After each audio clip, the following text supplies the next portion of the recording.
보이스피싱 범죄가 끊이지 않고 있습니다. 수많은 사람이 피해를 당하고 있고 그 중엔 우리 주변에 선량한 가족, 친구, 지인들이 있습니다.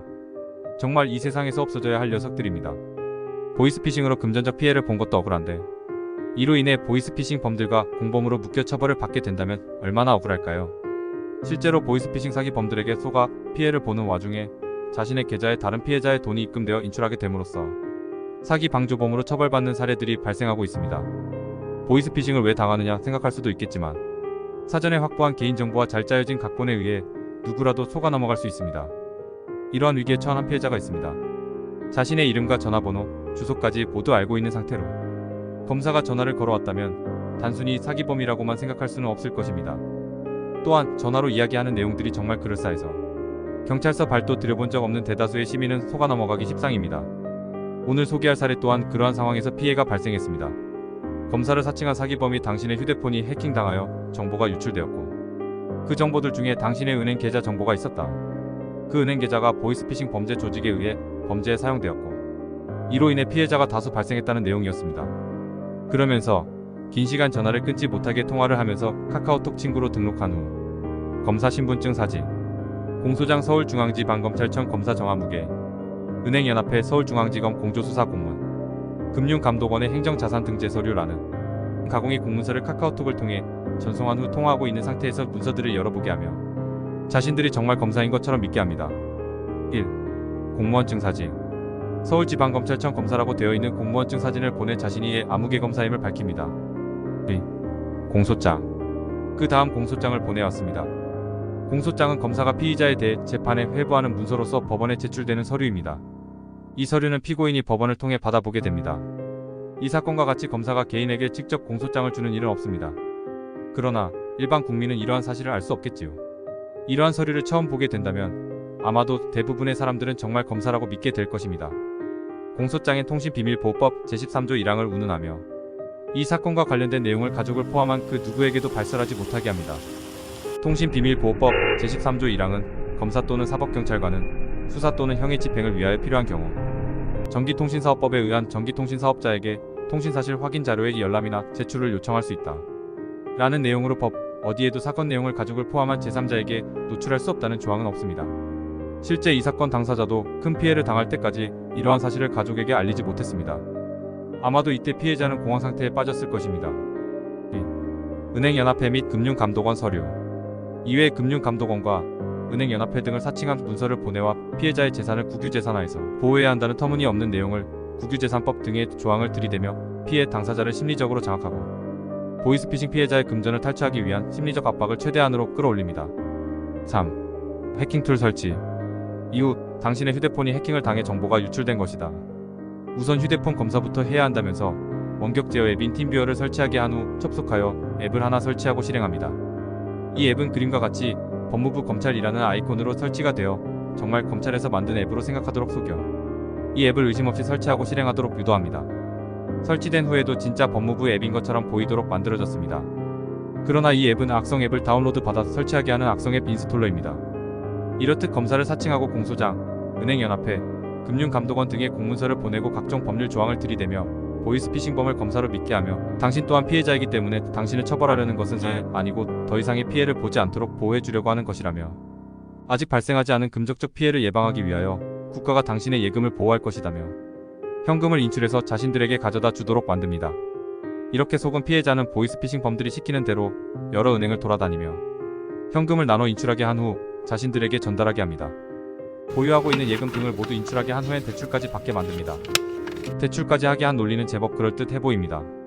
보이스피싱 사기범들의 공범이 은행 내부에도 있다. 이 은행에 있는 보이스피싱 공범을 잡기 위해 당신의 역할이 필요하다 설명합니다. 당신의 계좌는 보이스피싱 피해를 방지하기 위하여 우리가 모두 지급 정지를 걸어야 하니 사용하고 있는 모든 계좌 정보를 알려달라 요구합니다. 또한 대출 계좌도 모두 알려달라고 합니다. 피해가 발생할 수 있는 모든 계좌를 지급 정지시켜 동결시키며 당신과 당신의 계좌로 인해 피해를 받은 다른 피해자들이 더 이상 피해를 받지 않게 된다. 이렇게 이 사건 당사자의 은행, 보험 등의 계좌 정보를 모두 수집합니다. 그 후 은행의 공범을 잡아야 한다며 대출을 실행하도록 유도합니다. 정상적이면 모든 계좌를 동결시켰기 때문에 대출이 안 되어야 한다. 만약 대출이 된다면 그건 은행의 공범이 관여한 것이기 때문에 검사가 그 공범을 잡을 것이라고 합니다. 이런 말을 믿은 피해자는 실제로 대출을 신청해서 받습니다. 당연히 대출이 나오겠지요. 지급 정지를 걸었다느니 계좌를 동결시켰다니 하는 말은 거짓말이니까요. 이렇게 해서 대출을 받게 한 후 이 돈은 당신 돈이 아니다. 당신 계좌는 동결되었기 때문에 이렇게 인출된 돈은 범죄 행위로 인출된 돈이니 이건 국가에 귀속되는 것이다. 당신이 대출받은 기록은 사건이 종료되면 없어질 것이다. 그러니 대출받은 금액을 모두 인출해 검찰 수사관에게 전달해라. 이렇게 하여 대출까지 풀로 받아 현금을 인출해 사기꾼 놈들에게 전달하게 됩니다. 이 사실까지만 살펴보면 이 사건 당사자는 보이스피싱 사기범들에 의해 피해를 입은 피해자일 뿐입니다.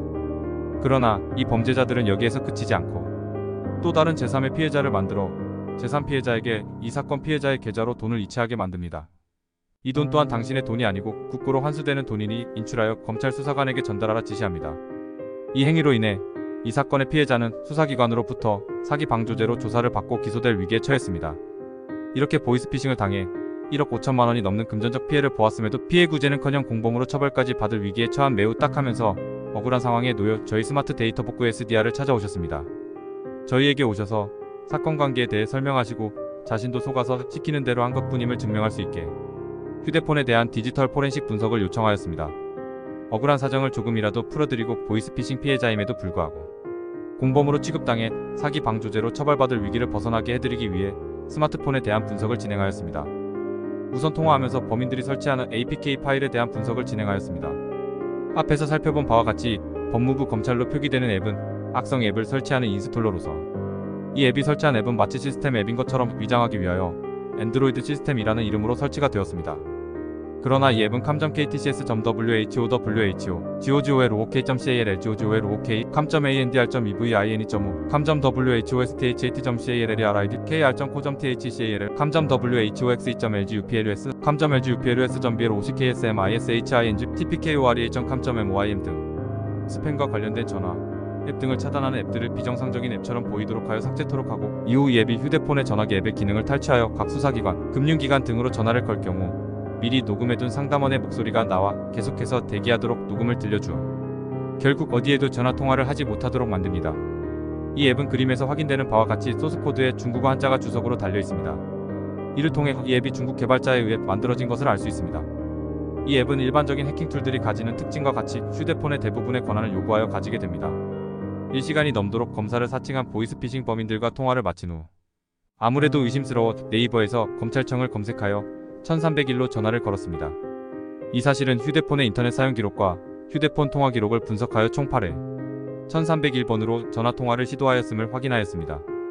그러나 전화기 앱의 권한을 탈취한 악성 앱은 국내의 모든 수사기관, 금융기관의 전화번호를 등록해놓고 이 번호로 전화를 걸면 실제로 전화를 발신하지 않고 미리 녹음해둔 해당 기관의 상담원의 안내 멘트가 재생되도록 하여 전화가 걸리는 것처럼 속였습니다. 하지만 실제 전화가 발신된 것은 아니니 연결이 될 리 없고 상담원의 멘트만 계속 나올 뿐이었습니다. 결국 의뢰인께서는 수사기관과 통화를 하지 못하게 됩니다.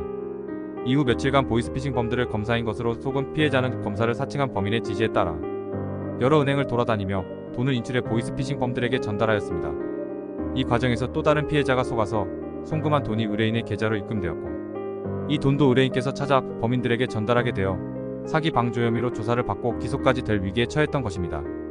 이와 같이 모든 사건의 정황을 휴대폰 분석을 통해 확인하여 의뢰인도 범인들에게 속아 보이스피싱 피해를 당한 것이란 사실들을 입증하는 디지털 포렌식 분석 보고서를 발행해 드렸습니다. 이후 얼마의 시간이 흐른 후 선물을 가지고 방문해 주셨습니다. 보고서 덕분에 공범 혐의를 벗어 사기 방조죄에 대해 무혐의 처분을 받아 고맙다고 하셨습니다. 혹 이 글을 보시는 분들 중에 또는 주변에 계신 분들 중에 보이스피싱 피해를 당한 피해자임에도 불구하고 사기범들과 공범으로 몰려 사기 방조죄로 조사를 받고 있거나 재판을 받는 중이라면 이 사건의 피해자와 같이 휴대폰 분석을 통해 범죄 혐의를 벗을 수 있기를 바랍니다.